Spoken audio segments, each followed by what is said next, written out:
காவேரி விஜய் வெண்ணிலாக்குள்ள நடக்கிறது எல்லாத்தையுமே பொறுமையா பார்த்து பார்த்து ரொம்ப மனசுடைஞ்சு போய் பொறுமையை இழந்துருவாங்க. காவேரியே கால் பண்ணி விஜய் வந்துட்டு அதை அவாய்ட் பண்ணிடுவாரு. கரெக்டா ஆக்சிடென்ட் நடக்கும்போது வெண்ணிலா வந்துட்டு ரொம்பவே பயந்துருவாங்க. ஆல்ரெடி வெண்ணிலா வந்துட்டு ஆக்சிடென்ட்னால தான் வந்துட்டு ரொம்ப பயத்துல மெமரி லாஸ் ஆயிருப்பாங்க.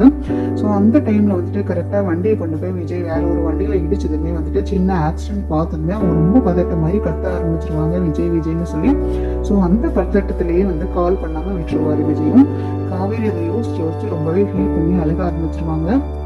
இவரும் கால் பண்ண மாட்டேங்கிறாரு, இவரும் என்கிட்ட எதுவும் பேச மாட்டேங்கிறாரு, அட்லீஸ்ட் வெண்ணிலா விஜய்க்குள்ள என்ன நடக்குதுன்னாவது என்கிட்ட சொல்லணும். ஒரு பொண்டாட்டியா அவர் என்கிட்ட எக்ஸ்பிளைன் பண்ணலனாலும் ஒரு மனுஷியா என்னை மதிச்சாவது அவர் சொல்லணுமா இல்லையா, அது கூட சொல்லாம இருக்காரு. இதெல்லாம் பார்த்துக்கிட்டு இந்த வீட்டுல நான் ஏன் இருக்கணும் அப்படின்ற மாதிரி ரொம்ப வந்துட்டு ஃப்ரஸ்ட்ரேட் ஆகி வந்துட்டு அழுக ஆரம்பிச்சிருவாங்க. அதுக்கேற்ற மாதிரி விஜயும் அந்த டென்ஷன்ல இருந்தனால காவேரிக்கு கால் பண்ணி திரும்பவும் வந்துட்டு கூப்பிட முடியாத சுச்சுவேஷன்ல அவரும் பேசாம அவாய்ட் பண்ணியிருந்திருப்பாரு. காவேரி இது எல்லாத்தையும் யோசிச்சு ரொம்பவே வந்துட்டு வருத்தப்பட்டு இருக்காங்க. நமக்கு மட்டும் ஏன் இப்படி எல்லாம் நடக்குது அப்படின்ற மாதிரி நினைச்சிட்டு, பத்தாவது குறைக்கு ராகினி வேற எரியற தீயில எண்ணெயை ஊத்தி விடுற மாதிரி, இனிமேல் வந்துட்டு விஜய் வந்து உன்னை ஏத்துக்கவே மாட்டாரு, வெண்ணிலா கூட தான் சேர போறாரு, வெண்ணிலாவை தான் கல்யாணம் பண்ண போறாரு, நீ இந்த வீட்டுல இருந்து கிளம்ப வேண்டியதான் அப்படி இப்படின்னு சொல்லி பயப்படுத்தி விட்டதுல ரொம்பவே வந்துட்டு வருத்தப்பட்டுருவாங்க. காவேரியோட வாழ்க்கையை நினைச்சு அவங்க ரொம்பவே வந்துட்டு ஃபீல் பண்ண ஆரம்பிச்சிருவாங்க. நம்ம பேசாம அம்மா வீட்டுக்கே போயிடலாம், இல்லை கொடைக்கானலுக்கே போயிடலாம், நம்ம ஏன் இங்க இருந்து அவருக்கு ஒரு பாரமா இருக்கணும், வெளியில தான் எல்லாமேங்கிற மாதிரி விஜய் முடிவு பண்ணிட்டார்ல, அப்புறம் எதுக்கு நம்ம இங்க இருக்கணும், கான்ட்ராக்டும் முடிஞ்சிச்சுல்ல, அதனாலதான் இவ்வளவு நாளும் அந்த கான்ட்ராக்ட் பத்தி என்கிட்ட பேசாமலும் அந்த கான்ட்ராக்ட் கிழிச்சு போடாம கான்ட்ராக்ட்ல இருந்து அவர் தப்பிச்சு பேசிக்கிட்டே இருந்திருக்காரு. எப்போ கான்ட்ராக்ட் பத்தி நான் பேசினாலும் அதுக்கு ஸ்ட்ரைட்டா எந்த ஆன்சருமே அவர் பண்ண மாட்டாரு. ஸ்ட்ரைட்டா இதுதாங்கிற மாதிரி அவர் என்கிட்ட பதில் சொன்னதே இல்லை. அதுக்கு காரணம் கூட இதுதானா, இந்த கான்ட்ராக்ட் எல்லாம் மனசுல வச்சுட்டு தான் அவர் இப்படி எல்லாம் பண்ணிட்டு இருந்திருக்காருன்னு எனக்கு சுத்தமா புரியல. பட் எனக்கு இப்ப புரியுது, இதுக்கு மேல நம்ம பொறுமையா இருக்கிறதுல ஒரு அர்த்தமும் கிடையாது. வெண்ணிலாவை நினைச்சு பார்த்தா பரிதாபமா தான் இருக்கு. அதுக்காக என் வாழ்க்கையை நான் இப்படி விட்டு கொடுக்க முடியாது, என் புருஷன் எல்லாம் விட்டு கொடுக்கவே முடியாது, அவர்தான் உயிருங்கிற மாதிரி வாழ்ந்துட்டு இருந்தேன். ஃபர்ஸ்ட் நிவினா எப்போ வந்துட்டு வேண்டாம் முடிவு பண்ணி இவரை பார்த்து இவரை வந்துட்டு நான் கல்யாணம் பண்ணணும், அந்த செகண்ட்ல இருந்து அவருக்காக தான் நான் யோசிச்சுட்டு இருக்கேன், அவரை தாண்டி எனக்கு எதுவுமே கிடையாது அப்படின்ற மாதிரி ரொம்ப ஃபீல் பண்ணுவாங்க. பட் விஜய் வந்துட்டு ரொம்ப வந்துட்டு தெளிவா இருப்பாரு. காவேரி, உன் புருஷனால தான் வெண்ணிலாக்கு நான் இதெல்லாமே பண்ணிட்டு இருக்கேன், உன் புருஷங்கிற ஒரு இதுல தான் வந்துட்டு எல்லாமே நடக்குது, அதை தாண்டி எனக்கு எதுவுமே கிடையாது, நீ தான் எல்லாமே அப்படிங்கிற மாதிரி அவரு தெளிவா வந்துட்டு வெண்ணிலாக்கு ட்ரீட்மெண்ட்காக மட்டும்தான் வந்துட்டு இதெல்லாம் ஹெல்ப் எல்லாம் பண்ணிட்டு இருக்கிறது வந்துட்டு வெண்ணிலாக்கு புரியாது. அதுக்கப்புறம் பாத்தீங்கன்னா ராகினி கரெக்டா ஜெயாவுக்கு கால் பண்ணி நடந்த எல்லா விஷயத்தையுமே சொல்லுவாங்க. இந்த மாதிரி விஜய் வந்துட்டு ஆல்ரெடி ஒரு பொண்ணை கல்யாணம் பண்ணிட்டு லவ் பண்ணி கல்யாணம் பண்ணலான்னு சொல்லிட்டு இருந்திருக்காரு. அந்த டைம்ல பாத்தீங்கன்னா அந்த பொண்ணு திடீர்னு வந்துட்டு ஊரை விட்டு போய் அவங்க அப்பா அம்மாக்கு ஆக்சிடென்ட் ஆகி இப்போ மெமரி லாஸ் ஆயிடுச்சத்த. ஸோ அந்த பொண்ணு வந்துட்டு இன்னுமே ஒரு 4-5 வருஷமா வந்துட்டு விஜய் தேடிட்டு மனசுல ரொம்ப வந்துட்டு வருத்தத்துல இருந்திருக்காரு. அந்த டைம்ல தான் தாத்தா பாட்டி ஃபோர்ஸ் பண்ணனால காவேரியை கல்யாணம் பண்ணியிருக்காரு. இப்போ என்னன்னு கேட்டீங்கன்னா அந்த பொண்ணு திரும்பி வந்துருச்சு, திரும்பி வீட்டுக்கே கூட்டிட்டு வந்தாச்சு. இப்போ வந்து விஜய் வந்துட்டு காவேரி எனக்கு வேண்டாம், வெண்ணிலா தான் எனக்கு வேணுங்கிற மாதிரி ரொம்ப பயங்கரமா இருக்கத்த, இங்க நடக்கிற ஆட்டத்தை எல்லாம் பாக்குறதுக்கு நீங்க இல்லையே, கண்கொள்ளா காட்சியா இருக்கு அப்படின்ற மாதிரி சொல்ல, என்னடா என்ன சொல்ற, இதெல்லாமா நடக்குது, குடும்பத்துக்கு கொஞ்சம் கூட கேவலமாவே இருக்காதா, இவ லவ் பண்ணவள அவ கல்யாணம் பண்றா, அவ பண்ணவள இவ கல்யாணம் பண்றா, இப்ப கடைசியில பாத்தீங்கன்னா பொண்டாட்டியே வேணாலும் பழைய காதலியை கூட்டிட்டு வந்து குடும்பம் நடத்திக்கிட்டு இருக்கான்னு சொல்றேன். இதெல்லாம் கேட்கறதுக்கே அருவருப்பா இருக்கு. இருந்தாலும் அந்த காவேரிக்கு இதெல்லாம் வேணும் தான், காவேரி குடும்பத்துக்கும் இதெல்லாம் வேணும் தான். என் பையனோட பாவம் வந்துட்டு கொஞ்சமாவது அவங்களை விடுமா, என் பையனுக்கு கொஞ்சமாவது எவ்வளவு பெரிய துரோகம் பண்ணியிருக்காங்க, அதோட பாவம் கொஞ்சமாவது இவங்களை சுத்தாதான் என்ன. இப்ப என் பையன் வந்துட்டு இவ்வளவு தூரம் கஷ்டப்பட்டுட்டு இருக்கான், ஒரு பிடிக்காத கல்யாணத்தை பண்ணிட்டு இவ்வளவு தூரம் வருத்தத்துல இருக்கான்னா அதுக்கு காரணமே அந்த காவேரியா அவங்க குடும்பம் தான். ஸோ அவங்கெல்லாம் இதுக்கு மேலேயும் அனுபவிப்பாங்க பாரு. இப்பதான் என் மனசுக்கு ரொம்ப குளிர்ச்சியா இருக்கு. இப்ப இந்த மாதிரியாவது கடவுள் தண்டனை கொடுக்காரேன்னு நினைச்சு எனக்கு ரொம்ப வந்துட்டு சந்தோஷமா இருக்கு அப்படின்ற மாதிரி நான் வைக்கிற ராகினி அப்படின்ற மாதிரி சொல்லிட்டு ரொம்பவே சந்தோஷப்பட்டுட்டு இருப்பாங்க. கண்டிப்பா அந்த காவேரிக்கு இந்த நிலைமை தேவைதான். இது மட்டும் பண்ணக்கூடாது. அந்த விஜய் வீட்டுல இருந்து அவளை உடனே துரத்தி விட்டு நடு தெருவில் அவள் நிக்கணும், அப்பதான் இன்னும் எனக்கு சந்தோஷமா இருக்கணும். பயங்கரமா கரிச்சு குட்டி திட்டிகிட்டே இருப்பாங்க.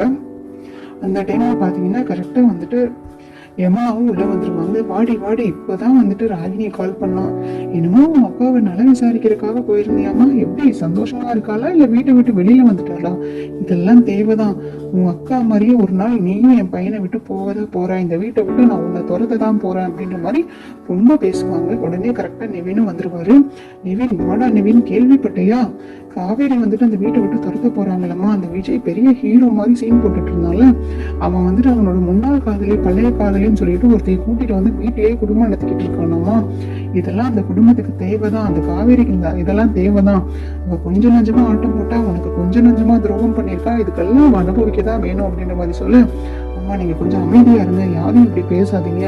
காவேரி எனக்கெல்லாம் எந்த துரோகமும் பண்ணல, சந்தர்ப்ப சூழ்நிலைனாலதான் அப்படி ஆயிடுச்சு. எல்லாத்துக்கும் காரணம் இந்த பசுபதி தான். அந்த ஆள் பண்ண வேலைதான் வந்துட்டு எல்லாத்துக்கும் வந்துட்டு எல்லா பிரச்சனையும் நடந்து இப்படி சுத்தி சுத்தி ஒவ்வொருத்தரையா அழைச்சிட்டு இருக்கு. அந்த ஆளை நீங்க பேசாம எப்ப பார்த்தாலும் காவேரியே பேசிட்டு இருக்கீங்க அப்படின்ற மாதிரி சொல்ல, உடனே யமுனா பார்த்து முறைக்க ஆரம்பிச்சிருவாங்க. இன்னமும் நீ அவளை நினைச்சிட்டு சப்போர்ட் தான் பண்ணிட்டு இருக்கியா, உன்னெல்லாம் திருத்தவே முடியாது அப்படின்ற மாதிரி யமுனா அவங்க அத்தையும் பார்த்து முறைச்சிட்டு ரூம்குள்ள போயிடுவாங்க. ரூம்குள்ள போனதுமே நிவின் பின்னாடியே போய் கேட்பாரு, என்ன யமுனா நீ போய் காவேரி பார்த்துட்டு வந்தியா, எதுக்கு இப்ப அங்க போன, ஏற்கனவே அங்க பிரச்சனை ஆயிடுச்சுக்கல்ல, நீ வேற அங்க போய் எதுக்கு எக்ஸ்ட்ரா டென்ஷன் கொடுத்துட்டு இருக்கிற அப்படின்ற மாதிரி கேட்க, ஓ இன்னும் நீங்க வந்துட்டு காவேரியை மறக்கல இல்லையா, இன்னும் அவளை நினைச்சு நீங்க சப்போர்ட் பண்ணிட்டு தான் இருக்கீங்க. எனக்கு அந்த பயத்து மேலதான் நாங்க அவசர அவசரமா போனேன். இப்ப காவேரி வந்துட்டு அந்த விஜய் வீட்டை விட்டு துரத்துற சூழ்நிலையில் இருக்காராமா. ஒருவேளை நீங்க போய் வந்து காவேரி கிட்ட திரும்ப பேசணும், திரும்பி பழகணும்னு ட்ரை பண்ணீங்கன்னா அந்த பயத்துலதான் ஒண்ணு அப்படின்ற மாதிரி ரொம்ப போல்டா அசிங்கமா பேசுவாங்க. வாய் மூடு, நீ எல்லாம் ஒரு பொண்ணா, உனக்கு கொஞ்சம் கூட அருவருப்பா இருக்காதா, இப்படி கேவலமான புத்தியோட இப்படி விஷ புத்தியோட வந்துட்டு நீ இருக்கிய அப்படின்ற மாதிரி நிவின் ரொம்ப டென்ஷன் ஆகி இது வரைக்கும் அந்த மாதிரி பேசி இருந்திருக்கவே மாட்டாரு. அந்த அளவுக்கு வார்த்தையை விட்டுருவாரு. உன்ன மாதிரி ஒரு கேவலமான பொண்ணுக்கு ஒரு கேவலமான தங்கச்சிக்கே வந்துட்டு காவேரி அந்த அளவுக்கு தியாகம் பண்ணியிருக்கான். காவேரி பண்ண தியாகத்தெல்லாம் சொன்னா நீ தாங்கிக்க கூட மாட்டேன். நீ எல்லாம் ஒரு பொண்ணே கிடையாது, காவேரி தங்கச்சின்னு சொல்லிக்கிறதுக்கு உனக்கு எந்த தகுதியுமே கிடையாது. காவேரி கால் தூசுக்கு கூட நீ வரமாட்ட. காவேரி ஏன் விஜய கல்யாணம் பண்ணான்னு தெரியுமா? காவேரி விஜய கல்யாணம் பண்ணதுக்கும் காரணம் இருக்கு. இப்போ வந்துட்டு உண்மை எனக்கு கல்யாணம் பண்ணி வச்சா பத்தியா, அதுக்கும் காரணம் இருக்கு. எங்க உன் வாழ்க்கை அழிஞ்சு போயிருமேன்றக்காக தான் என்ன அந்த அளவுக்கு நோவடிச்சு அவ கல்யாணம் பண்ணி வச்சா. காவேரி விஜய கல்யாணம் பண்ணதுக்கு பெரிய காரணம் இருக்கு. அந்த காரணத்தை எல்லாம் சொன்னா உங்க வீடே 2000 இருக்காக தான் மறைச்சு வச்சுட்டு இருக்கேன். காவேரி விஜய கல்யாணம் பண்ணது கான்ட்ராக்ட்ல தான் கல்யாணம் பண்ணா. ஒரு வருஷம் கான்ட்ராக்ட்ல நர்மதோட ட்ரீட்மெண்ட்டுக்காக பணம் வாங்கிட்டு அவ அந்த வாழ்க்கையை அவ வாழ்க்கையவே தியாகம் பண்ணா.